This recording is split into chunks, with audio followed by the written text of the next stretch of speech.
Superhero landing coming up. Welcome to WatchMojo, and today we're counting down our picks for the top 20 Deadpool Easter eggs. You ever see 127 Hours? Spoiler alert. For this list, we're looking at the best references, gags, and callbacks featured in every version of the theatrical Deadpool films. Since we will be diving into the plots of these funny movies, beware of spoilers ahead. What's your favorite Deadpool fourth wall break? We'd really love it if you personally told us about it in the comments underneath this YouTube video. Number 20, a jam-packed James Bond-esque opening, Deadpool 2. What's left to say? These prayers aren't working anymore. Seeing the Merc parody the long and dramatic openings associated with James Bond films would have been a satisfying experience on its own. However, the sequence also included a few funny surprises. Since David Leitch directed Deadpool 2 and a certain 2014 Keanu Reeves film, the director is listed as, quote, one of the guys who killed the dog in John Wick in the opening. The elaborate sequence also features subtle foreshadowing. At one point, you can seemingly see the teddy bear that belonged to Hope Summers before tragedy struck. After these small details were combined with jabs at the creative team and other movies, we got an unforgettable opening. Let beauty come out of ashes. Number 19, shining a light on an awful Green Lantern, Deadpool and Deadpool 2. While it's not the worst superhero movie ever made, it's well known that the Green Lantern movie was a big disappointment for fans. Luckily for us, Ryan Reynolds is not afraid to address this. The opening credits to the first movie provide a blink-and-you'll-miss-it card to parody the role. And everyone remembers the line where Wade Wilson makes certain specific non-green fashion demands before he gets experimented on. And please don't make the super suit green or animated. Even after those great zingers, the writers took it one step further in the sequel. When Ryan Reynolds himself gets the Green Lantern script, Deadpool makes sure the actor will never star in the film. We don't think the Merc will ever stop assassinating the DC movie's reputation. What did you think I was apologizing for? I mean, there's a list. Green Lantern, R.I.P.D., Horrible. Selfless. Terrible. Number 18, O Canada references, Deadpool. Since Wade Wilson and Ryan Reynolds are both proud Canadians, it only makes sense that they would toss in the occasional reference and joke about their homeland. There's a great throwaway gag when Deadpool punches Colossus across the face. As his hand gets smashed by the hit, he lets loose the first line of the Canadian national anthem in response. That does it! Oh! Canada! And as Deadpool sets himself up to kick the ever-loving stuffing out of Ajax, he adds his own golf commentary. He uses the joke to shout out Regina, Saskatchewan, a city in West Central Canada. It's a fitting reference in a Deadpool movie because, well, we'll let Deadpool explain. That's why Regina rhymes with fun. Number 17, minor references to major cable mutants, Deadpool and Deadpool 2. In the first Deadpool, audiences could catch a quick glimpse of a female mutant with a few extra bones in her back. This extremely brief cameo was the film's way of paying homage to the mutant Marrow. She just so happened to make her grand debut in a cable comic. Forget the past! You're here now, and you've made everything worse! Sarah, wait. After Marrow's subtle appearance, we got another sneaky shout out to his mom, Madeline Pryor. A black ice cream truck in Deadpool 2 features the words Pryor's Treats on the side. Time will tell if she'll get a bigger and less chilly reference in the future. Both Pryor and Marrow deserve some extra attention in a future story. Number 16, Wade Wilson's Day Off, Deadpool. You're still here. It's over. Go home. Audiences have grown to expect at least one post-credit scene at the end of their superhero movies. Both Deadpool films have gone the extra mile to make sure audiences are laughing after the main film is done. In the first film, the Merc with the mouth put on a bathrobe to pay homage to the Ferris Bueller's Day Off post-credit scene. The production team made sure to build an extremely similar-looking set and repeat some of the same camera angles. But as an added bonus, Deadpool also gave audiences a major hint at what to expect in the next film. We're gonna have Cable. Amazing character. Bionic arm, time travel. We have no idea who we're going to cast yet, but it could be anybody. Just need a big guy with a flat top. Could be Mel Gibson, Dolph Lundgren, Keira Knightley. While we didn't end up getting Keira Knightley as Cable, we definitely left the theater on a satisfying note. Number 15, taking aim at the MCU's Avengers, Deadpool 2. It seemed like no Marvel villain or hero was safe from getting called out by the Merc in his second movie. Zip it, Thanos. We have a deal, and you We had a feeling that Deadpool wouldn't be able to resist talking about how Josh Brolin appeared as both Cable and Thanos in the same year. The Merc also name drops or jokes about Black Widow, Hawkeye, and more throughout the story. It all led up to a fantastic recreation of an emotional Avengers Age of Ultron trend. When Black Widow needs to calm the Hulk down, she uses a very specific phrase. Hey, big guy. Sun's getting real low. Deadpool tries to do the same on Juggernaut with less than ideal results. Hey, big guy, the sun's getting real low. At least he succeeded in making yet another MCU moment feel silly. Number 14, Alpha Flight soars in. The background, Deadpool 2. Alpha Flight. Forget it, Vindicator. You can send every mutant in Canada after me. I ain't coming back. This Canadian superhero team isn't exactly what you would call an A-list squad of crime fighters. But they do hold a special place in the hearts of comic book fans for their connection to one-time teammate Wolverine. While Deadpool has insulted Alpha Flight in the past, his sequel film did include a nice shout-out to the team. When you look closely at the lovable Dopinder's taxi, you can catch an advertisement for an airline on its roof. That company is appropriately named Alpha Flight. Honestly, the Canadian team should be happy they're only a background reference. Fans know all too well what happened to the last team Deadpool put together. But there is a slight chance Vanisher could make it. Nope, no chance. He's dead. The whole team? Only the main ones. We're still good. Number 13, hidden Hugh Jackman shoutout, Deadpool 2. Eventually, you're gonna hang up the claws, and it's gonna make a lot of people very sad. Huh? But one day, your old pal Wade's gonna ask you to get back in the saddle again. Hugh Jackman and Wolverine have consistently been two of Deadpool's biggest targets for jokes. We've seen the Merc do everything from wear a paper cutout of the actor's face to joke about his relationship with the mutant. While Deadpool's blast from the past X-Men origin scene with Wolverine was great, there's one hilarious Jackman Easter egg that blew us away. When Deadpool briefs the X-Force about a prisoner convoy they're going to attack, you can spot a prisoner labeled 24601. That is the same prisoner number Jackman had when he played Jean Valjean in Les Miserables. 5 years for what you did. The rest because you tried to run. Yes, 24601. We'd love to see Deadpool slide through time to visit the actor's miserable protagonist. Number 12, nods to big Deadpool creatives, Deadpool 2. Deadpool's popularity is the result of the many writers and artists that have helped shape him over the years. Ask any poolhead who wrote the character's defining runs, however, and the names Duggan and Simone are sure to come up. Gail Simone penned the fan-favorite Healing Factor story arc in 2002. Wade borrows Gail's name while calling a gang member. Hey, it's Gail calling. Love the shiny suit. Additionally, he also rides the red scooter she gave him during her run. But she's not the only artist to get a shout-out. Writer Jerry Duggan's run with the character between 2012 and 2015 was highly praised, especially for its humor. When Weasel spills the beans to Cable during interrogation, he points Cable in the direction of Jerry Duggan Parkway. Russell's in a convoy heading southbound on Jerry Duggan Parkway. Number 11, Bob, Agent of Hydra, Deadpool. Remember that one goon who worked for Ajax that Deadpool inexplicably left alive and treated like an old friend? Bob? Wait? Oh my god, I haven't seen you since Jacksonville. TGI Friday. Bob was no random baddie. In the comics, this goon works for the criminal organization Hydra. He and the Merc with the Mouth have shared many misadventures together over the years. Just like members of Hydra couldn't reveal who they were, the Deadpool film wasn't legally allowed to directly reference the sinister group when the movie was made. But the context clues and names make it pretty clear that this Bob has a Hydra gig.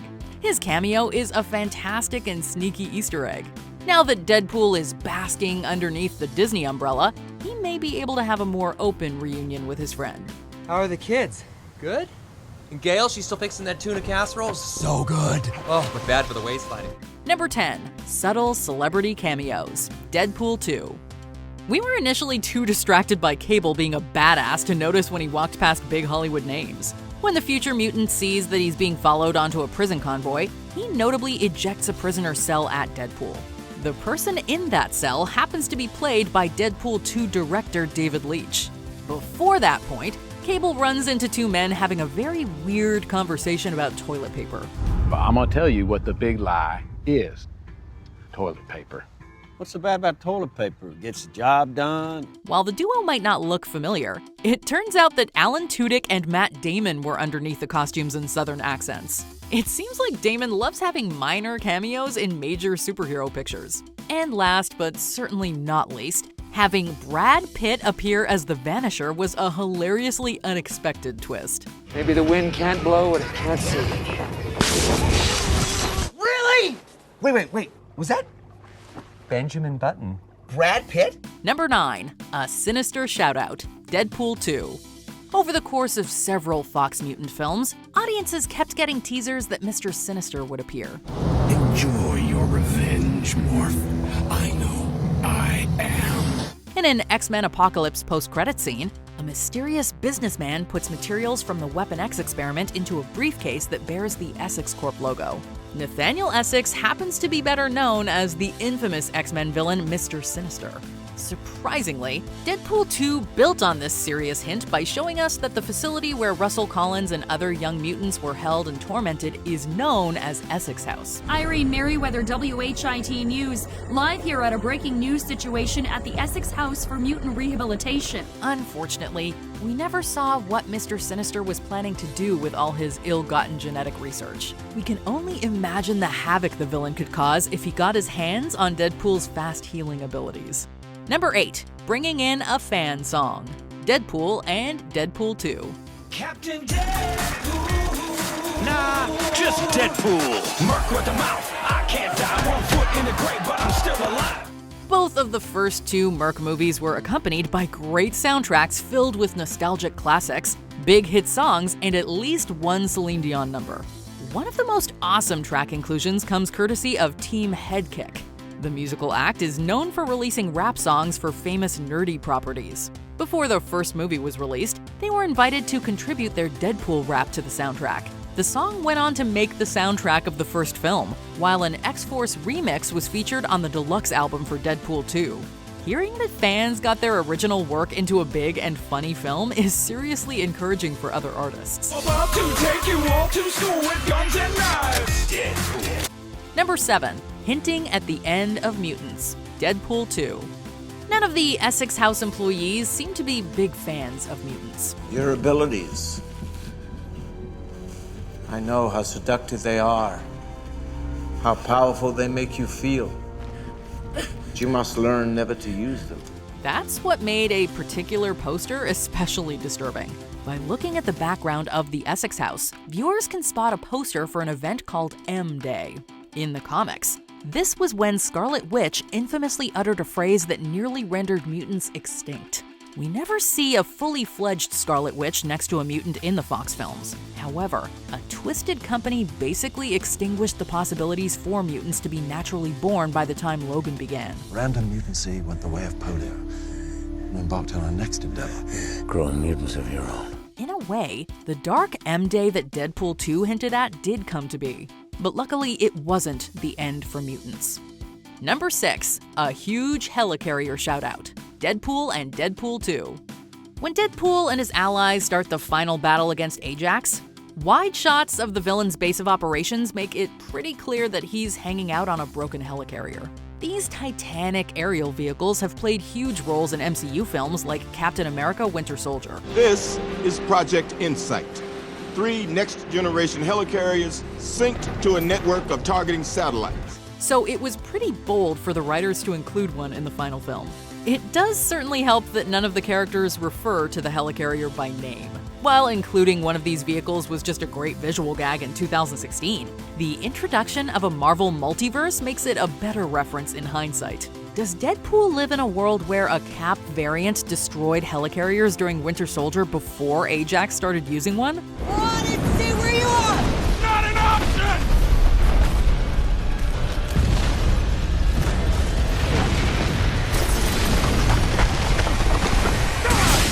option! Number 5. The Liefeld Jab, Deadpool 2. Although Deadpool is arguably one of the most popular characters in the medium, his creator, Rob Liefeld, is a bit more divisive. He gets tons of credit for having created Deadpool, Domino, and Cable, but his artwork is frequently mocked in the industry. The characters Liefeld draws are known for having too many muscles, unrealistic ratios, and having an excess of pouches. They bring me pouches to sign. Brand spanking new pouches, and I sign them or I draw on them. That's cool. You know what? I made a niche for myself. You identify that with me. His most infamous design quirk is that he often tries to avoid drawing feet. So, as soon as Deadpool got a chance to poke fun at a comic industry inside joke, he could not help but take his creator to task. What coked out, glass pipe sucking freak show comic book artist came up with that little chestnut? Probably a guy who can't draw feet! Not only did this jab get a chuckle out of audiences, but Liefeld himself personally signed off on the joke. Number 4. Parodying and paying homage to a bad Deadpool. Deadpool and Deadpool 2. X-Men Origins Wolverine became infamous for its choice to introduce Ryan Reynolds as Deadpool before sewing the character's mouth shut. The Merc acknowledged the fan outrage over removing such a crucial part of the mutant's character several times in the first film. Well, sew your pretty mouth shut. Oh, I wouldn't do that if I were you. After Deadpool gained the ability to time travel, he also eliminated that counterpart. But there are even dialogue callbacks to that quiet and hated Merc. I was way worse than him when I was his age. I was traveling to exotic places, Baghdad, Mogadishu, Jacksonville, meeting new and exciting people, and then killing them. Reynolds also used that exotic line in an X-Men Origins Wolverine trailer. All I ever wanted was to travel to far-off, exotic places, meet new and exciting people, and then kill them. And since that prequel movie featured Wade Wilson slicing bullets, the second Deadpool movie makes fun of that scene too. It's ridiculously fun watching Reynolds acknowledge both the fun and awful sides of a failed experiment. Oh, those bullets are like super fast. Here we go. Number 3. Clever costume changes. Deadpool 2. As iconic as Deadpool's red and black outfit is, that's not the only costume he's worn over the years. Everyone calm down, the pros are here. We're the X-Men. When the Merc worked with the X-Men, he rocked a black and yellow number with a very distinct X. The sequel paid homage to the costume by having him don a similar-looking jersey. The movie also found a way to work in his awesome and more color-neutral X-Force suit. Rather than actually have Wade do a costume change, the sequel sees him get hit directly with a fiery blast. When he gets back up, the resulting ash completely changes the colors of his suit. This was a nice bit of fan service, and a way to highlight a great suit. That's why it's high time that you had a super suit. This one is yours. You might want to get it steam cleaned. Number 2. Definitely McAvoy. Deadpool and Deadpool 2. The X-Men franchise wanted to give us more exciting adventures with James McAvoy's young Professor X, while still keeping Patrick Stewart as the older edition of the legendary mutant.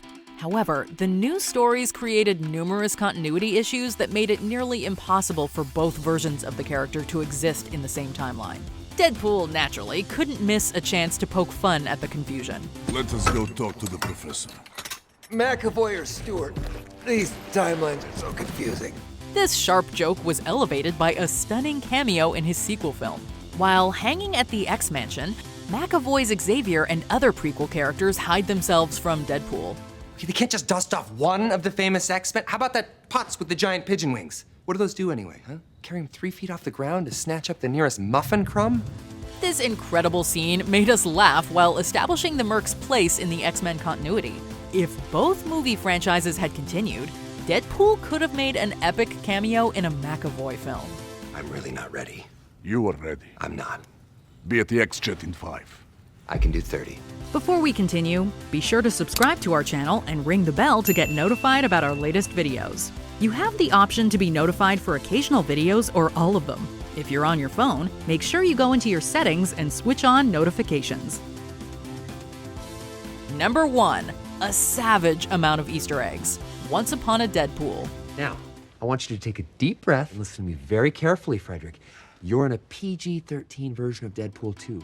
Fans knew that a PG-13 version of Deadpool 2 would have to cut a few scenes, but they couldn't anticipate it would add so many Easter eggs.